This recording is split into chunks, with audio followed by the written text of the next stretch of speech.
السلام عليكم ورحمة الله وبركاته. الحمد لله نحمده ونستعينه ونستغفره ونعوذ بالله من شرور أنفسنا ومن سيئات أعمالنا. من يهد الله فلا مضل له ومن يضلل فلا هادي له. ونشهد أن لا إله إلا الله وحده لا شريك له.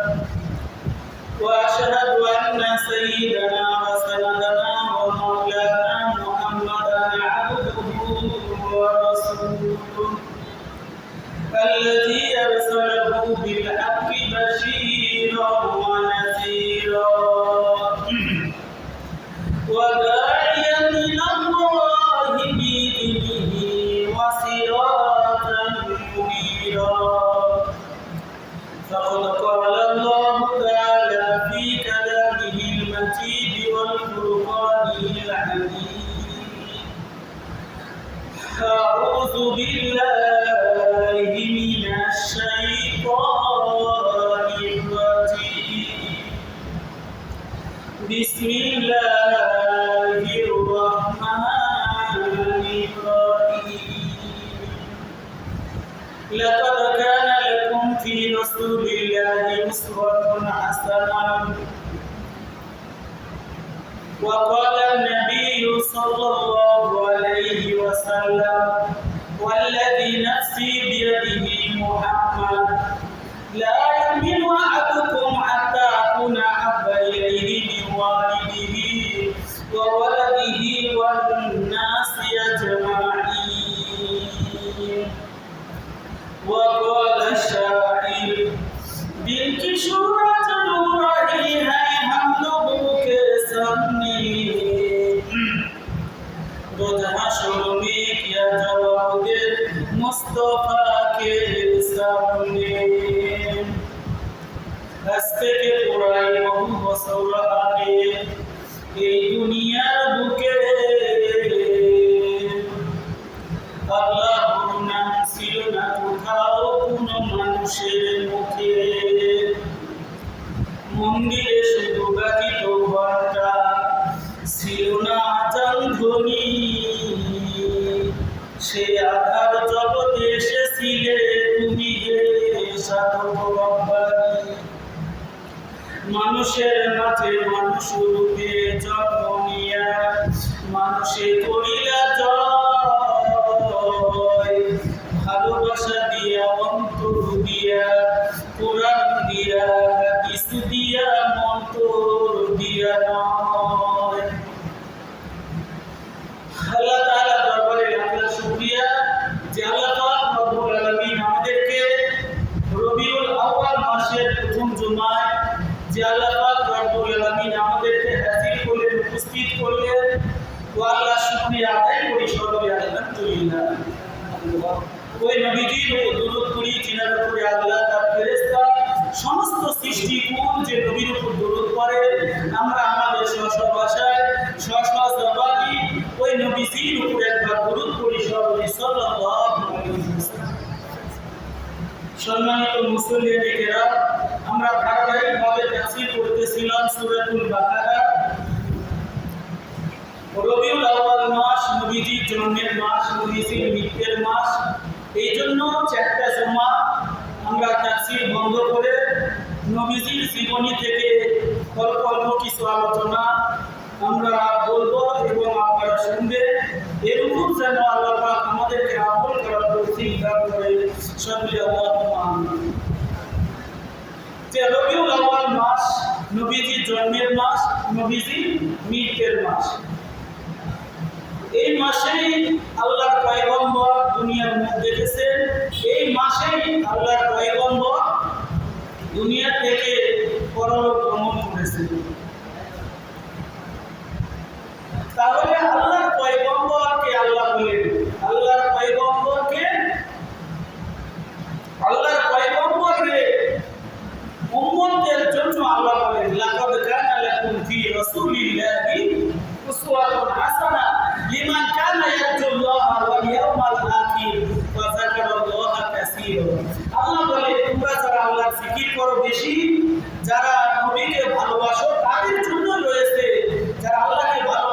তোমাদের জন্য রয়েছে নবীজির ভিতর উত্তম আদর্শ।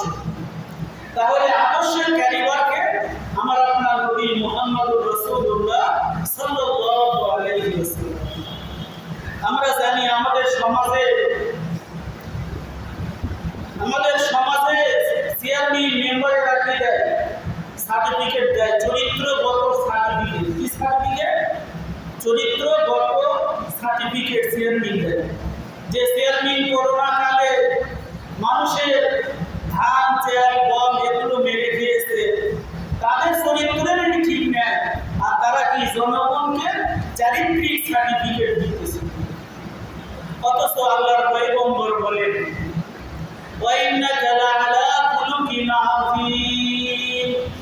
যে আমি পয়গম্বর, আল্লাহ বলে আমার পয়গম্বরের ভিতর আছে লাআলা খুলুকিন আযীম। আযীম মানে কি? বড়। তাহলে খুলুকিন আযীম, যে উত্তম চরিত্রের অধিকারী করে আল্লাহর রাসূলকে এই দুনিয়ায় পাঠানো হয়েছে।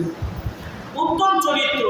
আল্লাহর পয়গম্বর বলে বুইস্তু মুআল্লিমা লিউতাম্মিমা মাকারিমাল আখলাক। আমি পয়গম্বর মুআল্লিম হিসেবে প্রেরিত হয়েছি, শিক্ষক হিসেবে, টিচার হিসেবে আল্লাহর পয়গম্বর এই দুনিয়ায় আসছেন। অথচ আল্লাহর রাসূল দুনিয়ায় কোনো মানুষের কাছে লেখাপড়া করেননি। আমার আপনার নবী কি নবী? উম্মি নবী। উম্মি কাকে বলা হয়? নিরক্ষর, যে কোনোদিন স্কুলে পড়ে নাই, যে কোনোদিন কলেজে পড়ে নাই, যে কোনোদিন কোনো মানুষের কাছ থেকে কিছু শিখে নেয়। সরাসরি আল্লাহ পাক রব্বুল আলামিনের কাছে আমার আপনার পয়গম্বর শিখেছেন। সুবহানাল্লাহ। দুনিয়ায় কেউ আল্লাহর পয়গম্বরের উস্তাদ নেই। তাহলে আল্লাহর পয়গম্বর, আল্লাহ বলে কুলিন কুনতুম তুহিব্বুনাল্লাহ ফাত্তাবিউনি ইউহিব্বুকুমুল্লাহ ওয়া ইয়াগফির লাকুম যুনুবাকুম আল্লাহু গফুরুর রহিম। আল্লাহ বলে হে দুনিয়ার মানুষেরা, যদি তোমরা আমি আল্লাহকে ভালোবাসতে চাও, ফাত্তাবিউনি, আমার নবীর অনুকরণ করো। নবীজির অনুকরণ না করলে তোমরা নবীজির আশিক হতে পারবে না। যে আমরা জানি গোটা বাংলাদেশে রবিউল আউয়াল মাস আসলে ওয়ালে ওয়ালে রাইটিং করা হয় বিশ্ব আশিকে রাসূল, বিশ্ব আশিকে রাসূল সাল্লাল্লাহু আলাইহি ওয়াসাল্লাম সম্মেলন। তারপরে বিশাল বিশাল 53 দিন 80 দিন ধরে কি হয়? রাজারবাগি দেওয়ানবাগি ওখানে মাহফিল হয়। যে আজকে সোশ্যাল মিডিয়ায় দেখলাম যে দেওয়ানবাগির মাজার নাকি ভাঙা হয়েছে। তাহলে যে বিশ্ব আশিকে রাসূল দাবি করে, কিন্তু নবীজির সুন্নাত নাই, নবীজির সিরাত সুরত আখলাক আজ মুসলমানের নাই। মুসলমানকে দেখলে চেনা যায় না যেটা মুসলমানের সন্তান। মুসলমানের সন্তান কি? ক্লিন সেট করা, ফর্ম সেট করা। মুসলমানের দাড়ি নেয়, হিন্দুর বাচ্চার দাড়ি নেয়, বৌদ্ধর বাচ্চার দাড়ি নেয়, খ্রিস্টানের বাচ্চার দাড়ি নেয়। মুসলমান তার মাথায় টুপি নেয়, হিন্দুর মাথায় টুপি নেয়, বৌদ্ধর মাথায় টুপি নেয়। বলবেন মুসলমান, হিন্দু, বৌদ্ধ, খ্রিস্টান এরা কি টুপি পরবে না? টুপি পরবে কে? যারা মুসলমান তারা। নবীজির সুন্নত কারা মানবে? যারা শেষ নবীর উম্মত বলে যারা দাবি করবে, এরা কি নবীজির সুন্নত মানবে, নবীজির সুন্নাহ মানবে। যদি নবীজির সুন্নাহ না মানে তাহলে হাসরের মাঠে সেদিন বলবে তো পূজা সুন্নাতে আহমদ পূজা বা মুহাম্মদ কাইবুয়াত নিসবুতুরা। আজকে হাসরের মাঠে তুমি উম্মতি বলতেছো, কি বলবে? আল্লাহ রাসূলকে বলবে হে আল্লাহর পয়গম্বর, আমরা আপনার উম্মত, আমাদের জন্য সুপারিশ করেন। আল্লাহর পয়গম্বর বলবেন সুলকা বিমান গায়রা মিন বাদি, সরে যাও, দূর হয়ে যাও, তোমরা আমার উম্মত নও, তোমরা আমার উম্মত নও। যদি তোমরা আমার উম্মত হতে তোমাদের সূরা, তোমাদের সিরতে আমি নবীর অনুসরণ দেখা যায়। কিন্তু নবীজির সুন্নাত, নবীজির সিরাত, নবীজির সূরত এগুলো আজকে আমাদের ভিতরে কি দেখা যায় না। যে আমরা চলতেছি দুনিয়ার যত কি আছে, সেলিব্রিটি আছে, দুনিয়ার কি নায়ক যতগুলো আছে, দুনিয়ার যত ক্রিকেটার আছে, দুনিয়ার যত কি সেলিব্রিটি আছে, তাদের অনুসরণ আজকে আমরা করি। যে নবীজির প্রকৃত সুন্নত নাই কি দাড়ি, এত ছোট ছোট করে কি নবাবী স্টাইলে দাড়ি রাখা হয়, কি দাড়ি নবাবী স্টাইল। চিত্রনায়ক শাকিব খান যেরকম দাড়ি রাখছেন, যে সবগুলোই কেটে একবারে ইন্দুর বান্দর খাওয়ার পরে সেগুলো কি এইরকম দাড়ি, ওগুলো দাড়ি রেখে স্টাইলিশ দাড়ি, এই দাড়ি কি নবীজির সুন্নত আদায় করে। তাহলে নবীজির উম্মত দাবি করো, নবীর মতে একবার যদি না হতে পারো, পশ্চিমকালে নবীজির উম্মত বলে হাসরের মাঠে তুমি কি দিতে পারবে না, পরিচয় দিতে পারবে না। যদিও পরিচয় দাও, তোমার পরিচয় আল্লাহ রাসূল গ্রহণ করবে না। এই জন্য নবীজির জন্মের মাস, এই মাসেই আল্লাহর পয়গম্বর দুনিয়ায় আসছে। রবিউল আউয়াল মাসের যে আল্লাহ রাসূল কোন দিন দুনিয়ায় আসছে, এটা মতানৈক্য আছে। কেউ বলেন 8 তারিখ, কেউ 9 তারিখ, কেউ 12 তারিখ, যেটা নিয়ে মতানৈক্য আছে। এখন আমরা ডিজিটাল যুগের মানুষ, আমাদের ছেলে মেয়ে হলে আমরা কি করি, ডায়েরিতে লিখে রাখি। আল্লাহর পয়গম্বরের সময় ডায়েরিতে লিখে রাখার মতো কেউ ছিল না। তাহলে এই জন্য আল্লাহর পয়গম্বরের জন্ম তারিখ নিয়ে মতানৈক্য। তারপরে সব ঈদের বড় ঈদ, ঈদের মিলাদুন নবী, নাউজুবিল্লাহ, এটা যেদিন পালন করা হয় 12ই রবিউল আউয়াল, আল্লাহর নবীজির নামে বিশাল বড় কেক কিনে নিয়ে এসে কি করা হয়, জবাই করা হয়, নাউজুবিল্লাহ। এরকম কাজ সাহাবায়ে কেরাম করেনি, এরকম কাজ তাবেঈন করেনি, এইরকম কাজ তাবেঈন করেনি, এরকম কাজ কেউ করেনি। বর্তমান সময় যারা সুন্নি নামধারী যারা, তারা কি এই কাজটা করে, বিশাল বড় কেক কিনে নিয়ে আসে, টেবিলের মতো একটা কেক কিনে নিয়ে আসে জবাই করে, যে আল্লাহ রাসূল এই দিনে জন্মগ্রহণ করেছে, এইভাবে জন্ম উৎসব পালন করে। তাহলে আল্লাহ রাসূল যখন দুনিয়াতে আসলেন, মা আমেনা বর্ণনা করেন, আমি পয়গম্বরকে যখন জন্ম দিলাম, পয়গম্বর যখন আমার পেট থেকে, আমার উদর থেকে যখন দুনিয়ায় আসলেন, সর্বপ্রথম কি ওয়া ওয়া বলে কাঁদেনি। আল্লাহর পয়গম্বর ওয়া ওয়া বলে কাঁদেনি। প্রথমেই যখন দুনিয়ায় যখন তার বডি করেছে, তখনই সর্বপ্রথম বলেছে ইয়া রব্বি হাবলি উম্মতি, সবাই বলি সুবহানাল্লাহ। কি বলেছে? ইয়া রব্বি হাবলি উম্মতি, আমার উম্মতের কি হবে। তারপরে আল্লাহর রাসূল যখন দুনিয়ায় আসলেন, আল্লাহর রাসূল খতনা করা অবস্থায় কি দুনিয়ায় এসেছেন, যে আল্লাহর রাসূল মায়ের পেটে থেকে কি খতনা করে আল্লাহ দুনিয়ায় পাঠাইছেন। তারপরে আমিনা বর্ণনা করে, আমার মুহাম্মদ শিশু মুহাম্মদ যখন আমার পেট থেকে দুনিয়ার জমিনে পড়েছে, দুনিয়ার নারীর কি হয়, রক্তপাত হয়, ব্লাড ভাঙে, যে আমি আমিনার কোনো রক্তপাত হয়নি। যে রবিউল আউয়াল মাসে দুইটা কথা বেশি শোনা যায়, সিরাতুন নবী এবং মিলাদুন নবী। মিলাদুন নবী মানে কি, নবীজির জন্ম, আর মিলাদুন নবী মানে নবীজির জন্ম, আর সিরাতুন নবী মানে কি, নবীজির 40 বছর থেকে নিয়ে মৃত্যু পর্যন্ত, এগুলো কি সিরাতুন নবী। আর মিলাদুন নবী যেটা বলা হয় নবীজির জন্ম, এখানে পালন করার কিছু নেই। কিন্তু তারপরেও কি মানুষের ঈমান আমল নষ্ট করার জন্য এই বাংলাদেশে কি করা হয়, রাষ্ট্রীয় মর্যাদায় ঈদে মিলাদুন নবী পালন করা হয়। যেগুলো বেদাতি কাজ, এগুলো বন্ধ করা দরকার। তাহলে আল্লাহর পয়গম্বর দুনিয়ায় আসছে, আল্লাহর পয়গম্বর যখন দুনিয়ায় আগমন করলেন, রোম পারস্যের অগ্নিকাণ্ড 1000 বছর ধরে প্রচলিত ছিল। আল্লাহর পয়গম্বর যখন দুনিয়ায় আসলেন, সঙ্গে সঙ্গে আতশকুদা রোম পারস্যের ভিতরে বিশাল বড় অগ্নিকুণ্ড ছিল, সাথে সাথে নিভে গেছে। কারণ আল্লাহর পয়গম্বর দুনিয়ায় আসছে, এখানে আর কোনো মানুষের পূজা করা চলবে না, কোনো আগুনের পূজা করা চলবে না, সঙ্গে সঙ্গে আগুনগুলো বন্ধ হয়ে গেছে। সিরাতের কিতাবের ভিতরে আরো লেখে, আল্লাহর পয়গম্বর যখন দুনিয়ায় আসছে, যত মূর্তি কি দুনিয়ায় ছিল, রোম পারস্যের ভিতরে যত মূর্তি ছিল, সব মূর্তিগুলো কি এমনি এমনি পড়ে গেছে, তারা সব সুবহানাল্লাহ। আল্লাহর পয়গম্বর এসেছেন মূর্তি কি মূর্তি ভাঙার জন্যে। আজ মূর্তি ভাঙার কথা বলার দ্বারা কত আলেম উলামা, আল্লামা মামুনুল হক জুনায়েদ বাবনগরী, তারপরে ফয়জুল করিম সাহেবের জন্মনায় যেটার নামে কত মামলা হামলা। আল্লাহ পাক এই 2024 সালের 5 আগস্টে ফ্যাসিবাদী স্বৈরাচারী সরকারের পতনের মাধ্যমে বাংলার জনগণ সমস্ত মূর্তি কি করেছে, খান খান করেছে। সবাই সুবহানাল্লাহ। যার মুখ থেকে সুবহানাল্লাহ ভালো বাড়াবে না, বুঝা লাগবে আর কি ইমানের ভিতরে কি আছে, কথা আছে, ইমানের ভিতরে খরচ মরদ আছে। এই জন্য আমি মুসলমান, আমার জাতির পিতা হবে ইব্রাহিম আলাইহিস সালাম, কিন্তু জাতির পিতা কি শেখ মুজিবর। যে আজকে একটা ভিডিও দেখলাম সোশ্যাল মিডিয়ায়, যে মুজিবরের ছবি এখানে রাখছে, স্কুলের ছেলে মেয়েরা যাচ্ছে আর কি এরকম করে কি বাবার মূর্তিতে এরকম করে করতেছি।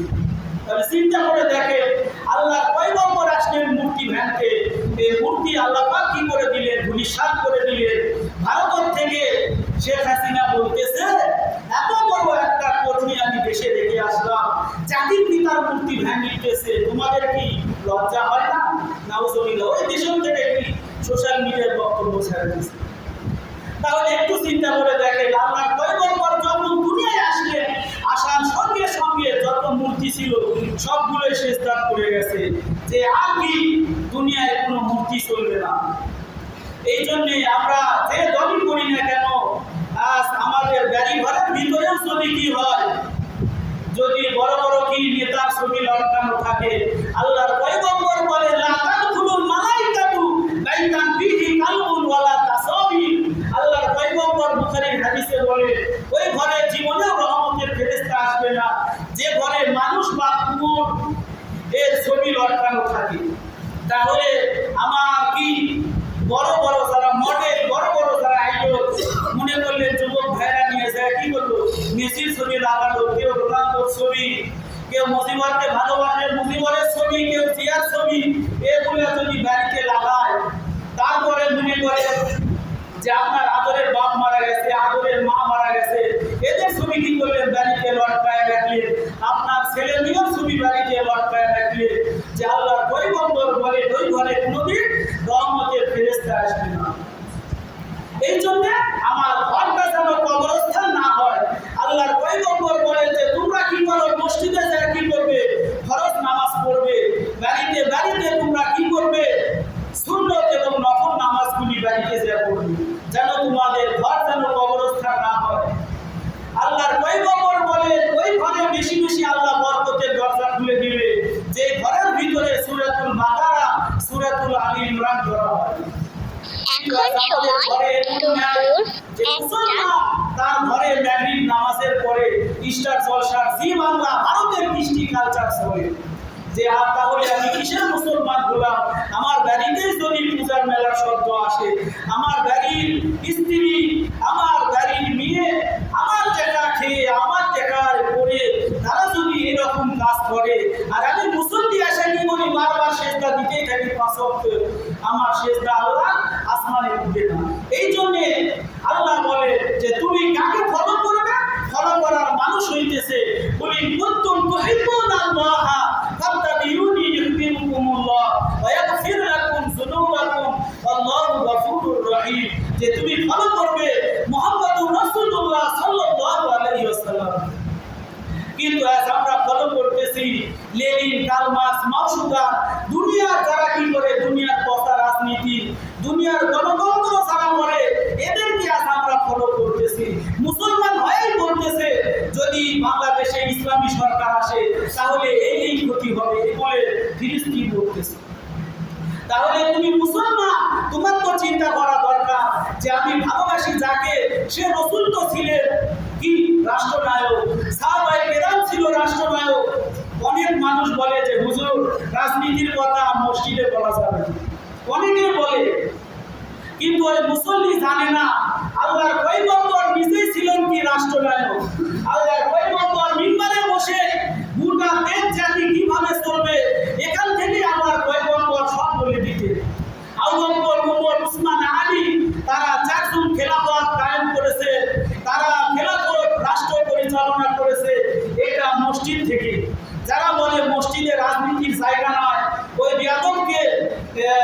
আগে ধরে উঠা বস করানো দরকার।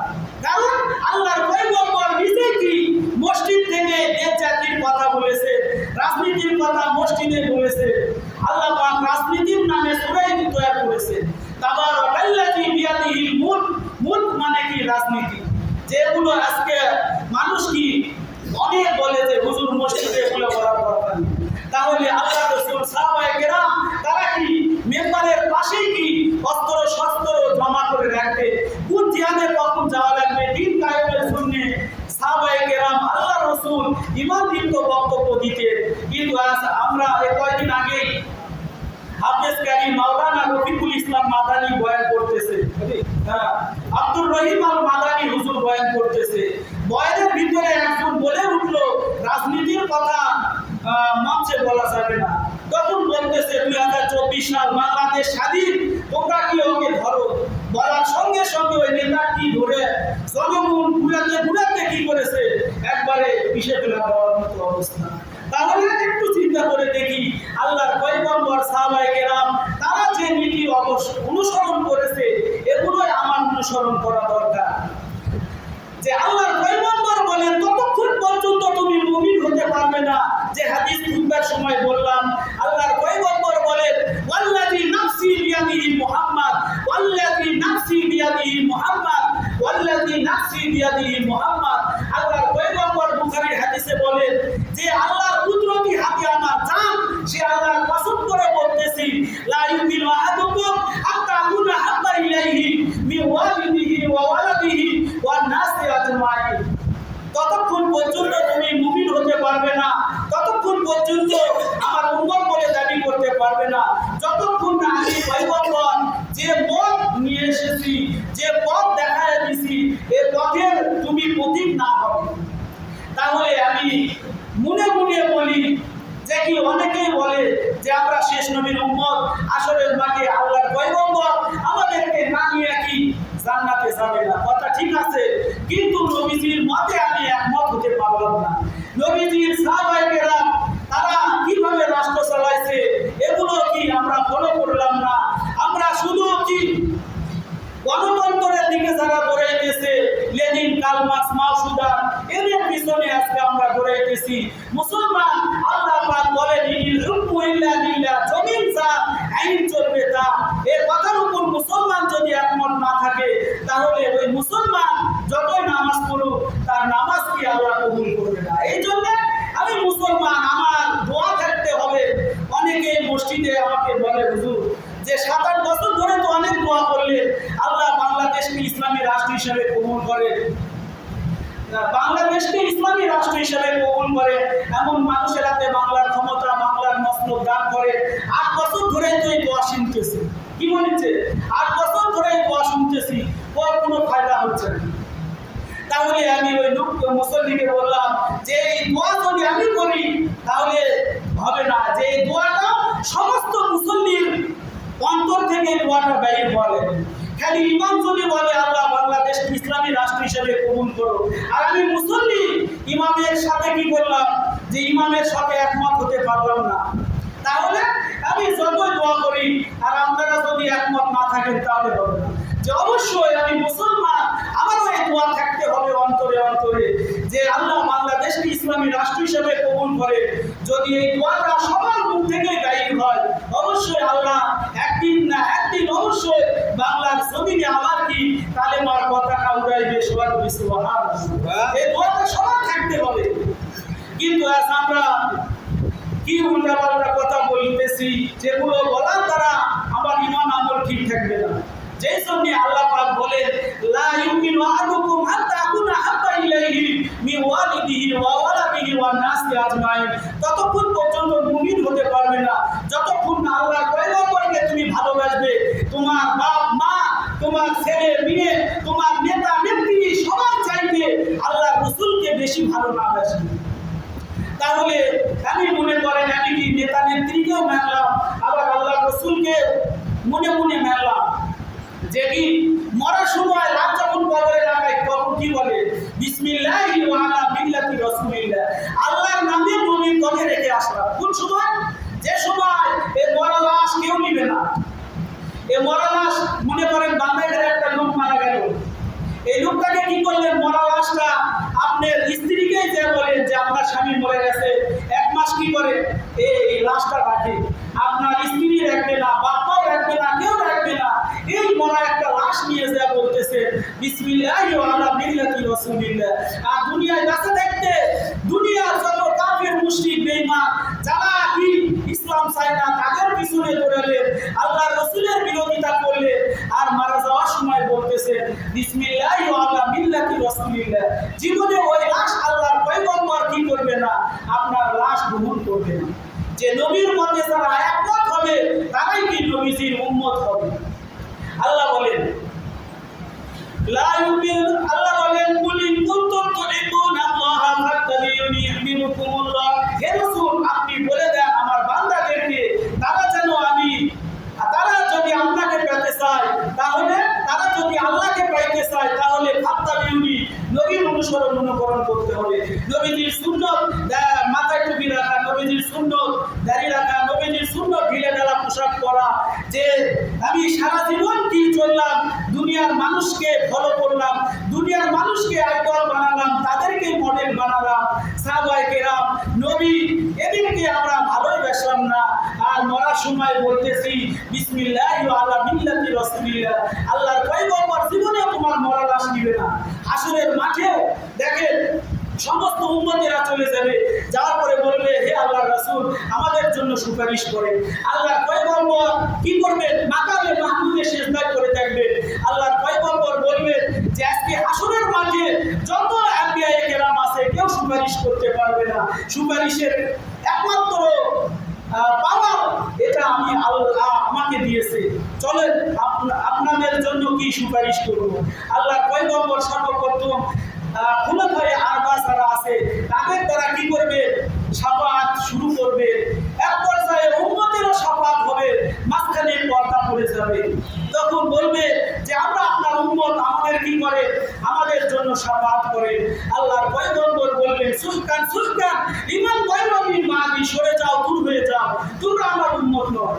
যদি তোমরা আমার উম্মত হতে, আমার মতে একমত হতে, আমার মতে কি করতে, আজকে কিছুদিন আগেই বললাম যে শরীরের হেলদি, শরীরের শক্তি আছে দেখে কি করে 2 মণ ভাত কি করে বাজারে নিয়ে যেতে পারে, কিন্তু শরীরের শক্তিতে 2 মণ ভাত বাজারে নিয়ে গেল, কিন্তু ইমানি শক্তি না থাকার কারণে ওই মুসল্লি বাড়ি থেকে কি তুমি মাথার দিয়ে মসজিদে আসতে পারে না। তাহলে আপনি ঈদের সময় কি সুন্দর সুন্দর কি করলেন, প্যান্ট কিনলেন, শার্ট কিনলেন, তারপরে কি সুন্দর সুন্দর গেঞ্জি কিনলেন, সুন্দর সুন্দর জুতা স্যান্ডেল কিনলেন, কিন্তু আপনি একটা টুপি কিনতে পারলেন না। শুধু মসজিদে যে ঝুলির ভিতরে যে টুপি আছে এই টুপি নিয়ে কি আপনি নামাজ পড়লেন। আবার কি বাড়িতে নিয়ে চলে যায়, যে মসজিদে নেয়, তখন এক মুসল্লির বাড়িতে যা দেখবেন যে মেলাগুলো, তখন বলতেছে যে নামাজ পড়ে নিয়ে আসতে অনেকগুলো সর হয়ে গেছে। তাহলে চিন্তা করে দেখি যে আমি কি উম্মত হলাম, আমি দাঁড়িয়ে টুপি রাখতে কি আমার লজ্জাবোধ হয়, আমি দাঁড়িয়ে রাখতে লজ্জা পাই। আবার অনেকে বলে হুজুর বইয়ের পারমিশন ছাড়া দাঁড়িয়ে রাখা কি ঠিক না, অথচ আল্লাহর পয়গম্বর বলেন লা তাআতা লি মাখলুকিন ফি মাসিয়াতিল খালিক। আল্লাহ রাসূলকে বেজার করে দুনিয়ার মানুষের আনুগত্য করা হারাম। এই জন্যে আমি নবীজির সুন্নত রাখবো, আমার বইয়ের পারমিশন দেওয়া লাগবে, নাউজুবিল্লাহ। এই কথা যারা বলে তারা কি বোকা, যে আল্লাহর পয়গম্বরের সুন্নত যদি আমি রাখি অবশ্যই হাসরের মাঠে আল্লাহর পয়গম্বর হাউজে কাউসারের পানি দিবে। আর যদি কি করি আমি নবীজির মতে একমত হলাম না, নবীজির সুন্নত মানলাম না, এইভাবে কি হেলাই খেলাই করে কবরে চলে গেলাম, ওই লাশটাও আল্লাহর রাসূল দিবে না, হাসরের মাঠে আমার কি সুপারিশের কোনো ব্যবস্থা হবে না। আল্লাহ পাক রব্বুল আলামিন অল্প সময় যা কিছু বললাম ভুল বিয়াদবি মাফ করে সেই কথার উপর আমল করার তৌফিক দান করুন। সকলে আল্লাহুম্মা আমিন। আমরা যারা সুন্নত করি নাই তারা সুন্নত করি।